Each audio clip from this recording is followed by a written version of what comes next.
तर मित्रांनो, आज मी तुम्हाला घेऊन जाणार आहे एका हिडन प्लेसवर. तर सकाळी उठून आम्ही निघालो. कुठं निघालो ते आम्हाला पण माहिती नव्हतं. थोडंसं पुढं आल्यानंतर एक खूप सुंदर स्वामींचं मंदिर लागलं. मंदिराचं दर्शन घेतलं आणि पुढं निघालेलोच की एक डॉगेश भाऊ पाठीमागं लागला. आणि तो एवढा पाठीमागं लागला, डायरेक्ट गाडीवर बसायचंच त्याचं वाक्य होतं. तिथून कसं बसं वाचलो आणि पोचलो आपल्या हिडन प्लेसवर.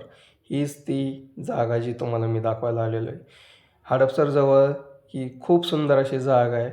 दोन्ही साईडनी नदी, एक छोटासा ब्रिज आणि ब्रिज क्रॉस केल्यावर दुसरं गाव नसून जंगल आहे.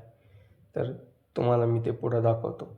थोडंसं व्हिडिओ वगैरे शूट केले आणि ठरवलं की आता आपण जायचं जंगलाच्या साईडला. तर आम्ही त्या साईडला गेलो. तिथं पोचलो, पण आमची काही जास्त हिंमत नाही झाली. तिथनं निघाल्यावर एक सुंदर असं घरटी बघितली आणि निघालो परत. थोडंसं खायला थांबलो. खाऊन झाल्यानंतर हा भाऊ म्हणला आपण काहीतरी शॉपिंग करू. आणि शॉपिंग करून आम्ही डायरेक्ट निघालो घरी. घरी आलो तर मॅडम अभ्यास करत होत्या. चालू द्या म्हणला अभ्यास तुमचा, आम्ही बघतो थोडा मॅच. आणि रोहित शर्माची बॅटिंग होऊन आपला दिवस संपवला.